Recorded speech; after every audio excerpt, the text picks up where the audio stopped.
In the mid-1970s, NASA began work on something that looked absolutely insane. They took the largest commercial aircraft ever built, a machine designed to carry 400 passengers across oceans, and they strapped a spacecraft to its back, not inside the cargo hold. On top of the fuselage, a roughly 150,000-pound glider riding piggyback on a 747 at low altitude. The image defied logic. Two of the most complex flying machines ever created, bolted together, cruising across America like some fever dream of aerospace engineering. This was not desperation. This was not a publicity stunt. This was the only way to solve a problem that threatened to kill the Space Shuttle program before it ever launched. But here is the part nobody talks about. The solution almost did not work. The aerodynamics were wrong. The tail was blanked out. Wind tunnel tests revealed significant stability and control concerns that required immediate solutions. Engineers faced a choice: abandon the concept entirely or redesign one of the most iconic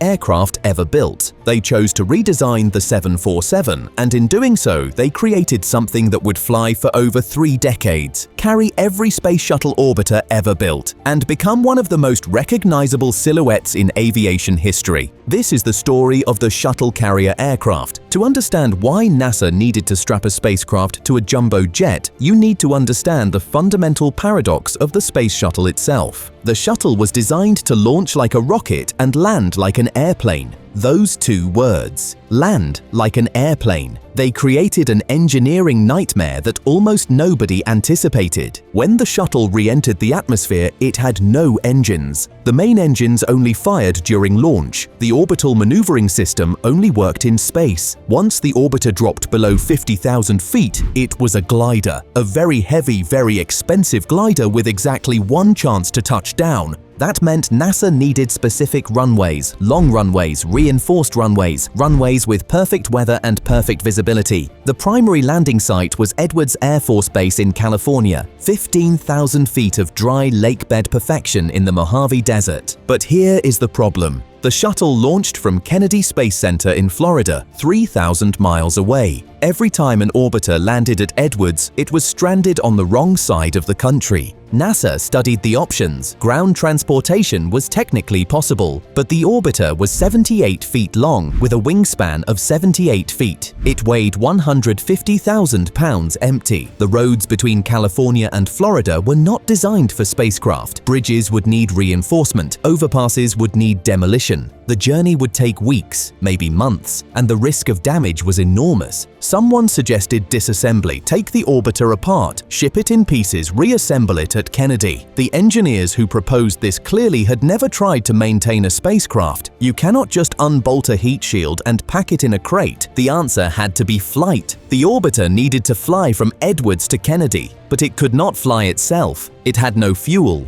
no engines, no thrust. So NASA asked a question that had never been asked before. What if we carried it? The concept of carrying one aircraft on top of another was not entirely new. The military had experimented with parasite fighters in the 1930s. Small aircraft launched from the bellies of bombers, but those were tiny machines, a few thousand pounds at most. The Space Shuttle orbiter weighed 150,000 pounds. Finding an aircraft that could carry that load meant finding the biggest airplane in the world. In 1974, that airplane was the Boeing 747. The 747 had entered service just 4 years earlier. It was already reshaping commercial aviation. 4 engines, a wingspan of nearly 200 feet, a maximum takeoff weight of over 700,000 pounds. Nothing else came close. NASA acquired its first 747 from American Airlines in 1974. The aircraft received the tail number N905NA and had previously spent 4 years in commercial passenger service. Now it would never carry passengers again. The modifications required were unprecedented. NASA was not just bolting something to the roof, they were fundamentally altering the structural dynamics of the aircraft. 3 massive attach points were installed on top of the fuselage, 2 forward and 1 aft. These were not simple connections. They integrated directly into the 747 primary structural frames. The loads had to transfer cleanly into the wing box and fuselage structure.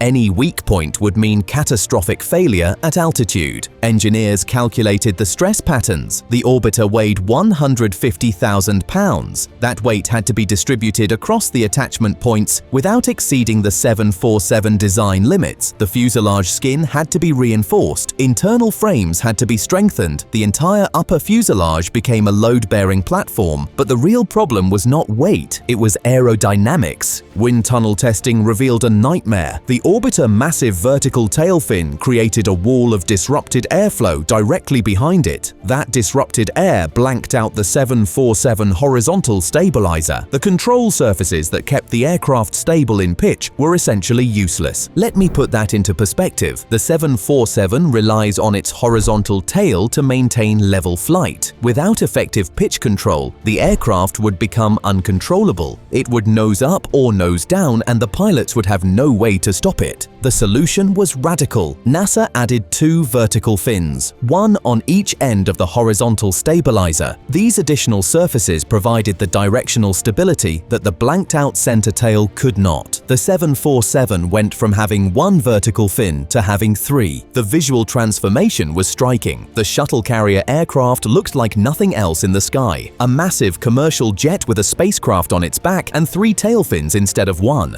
It was unmistakably NASA, unmistakably American, and unmistakably audacious. The interior was stripped completely, every seat removed, every galley gutted, every overhead bin pulled out. The windows were sealed. The cabin became a hollow tube filled with instrumentation and monitoring equipment. Sensors tracked structural loads in real time. Engineers on the ground could watch the attach points flex and shift during flight. The first captive flight occurred in 1977, the Orbiter Enterprise, the test vehicle that would never fly to space, mounted atop the 747, taking off from Edwards Air Force Base, climbing slowly into the California sky. The pilots reported something unexpected. The aircraft flew, not well, not gracefully, but it flew. The approach and landing tests of 1977 proved the concept. Enterprise was carried to 24,000 feet, released, and glided to a landing at Edwards. Astronauts Fred Hayes and Gordon Fullerton made history on August 12, 1977.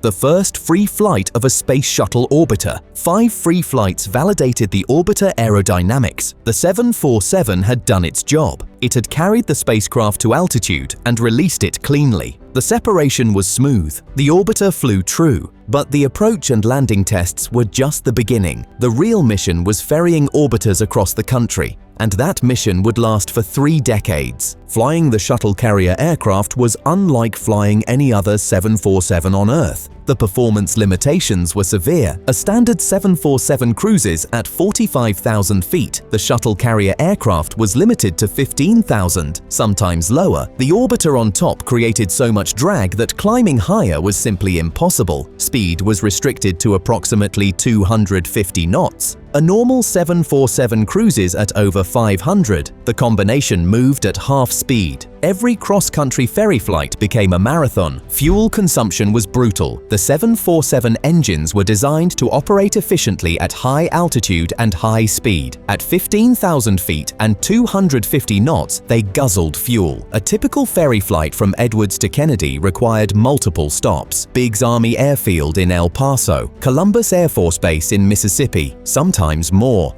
Weather limitations were absolute. The combination could not fly through precipitation. Rain hitting the orbiter thermal protection tiles could cause damage. Turbulence was forbidden. The structural loads during rough air could exceed design limits. Crosswinds were restricted. The aerodynamic characteristics of the combination made it sensitive to gusts. Pilots required specialized training. The handling qualities were unlike anything in commercial aviation. The aircraft responded differently to control inputs. The feedback through the yoke felt wrong. Experienced 747 captains had to relearn basic maneuvers. But despite the limitations, the shuttle carrier aircraft worked. It worked for over 3 decades. Getting the orbiter onto and off of the 747 required engineering structures called Mate-demate devices. These were not cranes. They were massive steel gantries standing over 100 feet tall, purpose-built for a single task, lifting a spacecraft off a jumbo jet. The primary Mate-demate device at Kennedy Space Center could handle the entire operation. The 747 would taxi into position beneath beneath the gantry. The orbiter would be lifted vertically off the attach points, suspended in mid-air while the 747 taxied away, then lowered onto a transport vehicle for the journey to the processing facility. The precision required was extreme. The attach points had tolerances measured in fractions of an inch. Misalignment could damage the orbiter, could damage the 747, could delay the next launch by weeks. A complete mate or demate operation took many hours, sometimes an entire day. Technicians worked in shifts, monitoring loads, checking alignment, moving with agonizing deliberation.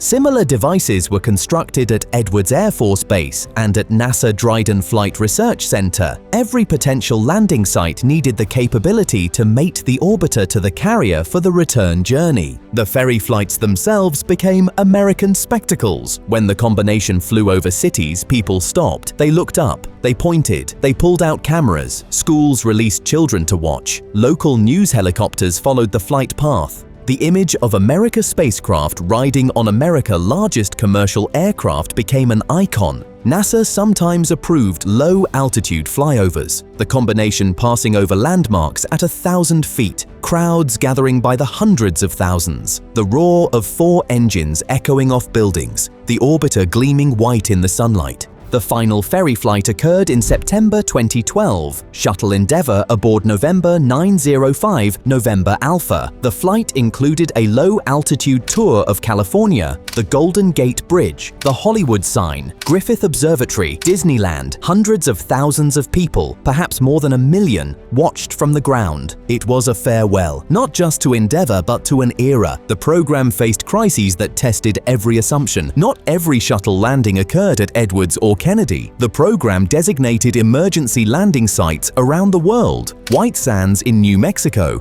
runway sites in Spain and Morocco and Senegal. Contingency plans existed for nearly every scenario. When weather or mechanical issues forced landings at alternate sites, the shuttle carrier aircraft had to retrieve the orbiter. In 1983, STS-7 landed at Edwards as planned, but the ferry flight back faced unexpected challenges. Weather systems forced route changes, additional fuel stops stretched the timeline. Every contingency had detailed procedures. Mechanical issues with the 747, weather changes mid-flight, problems with the attach points. Chase planes flew alongside the combination on every ferry flight. Pilots visually inspected the orbiter in flight, verified that it remained securely attached, watched for any sign of structural distress. The vigilance was constant. The stakes were absolute. A failure in flight would destroy both aircraft and kill everyone aboard. NASA acquired a second 747 in 1988, November 911 November Alpha, a former Japan Airlines aircraft. The second carrier provided redundancy. If one aircraft was down for maintenance, the other could still fly. The program could not afford gaps in capability. Between the two aircraft, NASA completed over 100 ferry missions across the program's lifetime. Every orbiter that flew to space, Columbia, Challenger, Discovery, Atlantis, Endeavour, plus the test vehicle Enterprise. All of them rode on the back of a 747 at some point in their existence. The economics were remarkable, ferrying a spacecraft across the country for the cost of jet fuel and crew time. The alternative, building infrastructure to launch from multiple sites, would have cost billions. When the shuttle program concluded in 2011, the shuttle carrier aircraft had completed their mission. November 905. November Alpha made its final flight in 2012, delivering Endeavour to Los Angeles. The aircraft was retired to the Joe Davies Heritage Air Park in Palmdale, California, parked in the desert sun, a monument to ingenuity. November 911 November, Alpha went to the Johnson Space Center in Houston, Texas. Today it sits as part of the Independence Plaza exhibit, a full-scale shuttle replica mounted on top, recreating the iconic ferry configuration for visitors who never saw the real thing in flight. The aircraft logged thousands of flight hours doing something Boeing never imagined when they designed the 747, carrying America's spacecraft home. The shuttle carrier aircraft program could never be repeated today, not because the engineering was unique, but because the culture that created it no longer exists. Modern aerospace programs face certification requirements that would stretch development timelines by years. The modifications NASA performed on those 747s,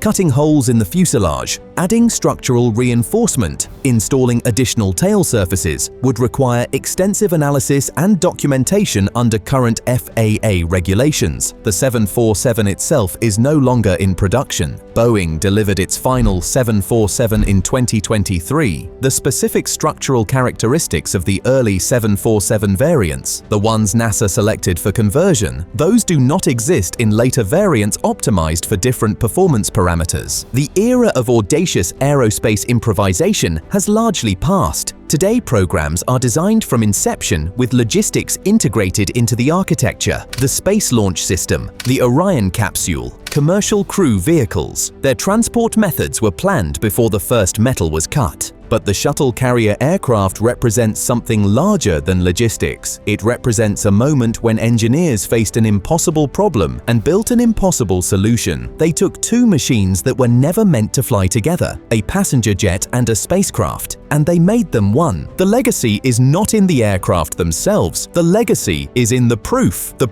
that engineering constraints are not limits. They are starting points. What would you have done faced with a spacecraft stranded 3,000 miles from its launch site? No roads capable of carrying it, no aircraft designed to lift it. Would you have looked at a 747 and seen a spacecraft carrier? Someone at NASA did, and for over 3 decades, 2 modified jumbo jets carried the future of American spaceflight on their backs. The sound of 4 engines at 15,000 feet, the silhouette of a spacecraft riding a passenger jet. That image belongs to a specific moment in history, a moment when the impossible was simply the next engineering problem to solve.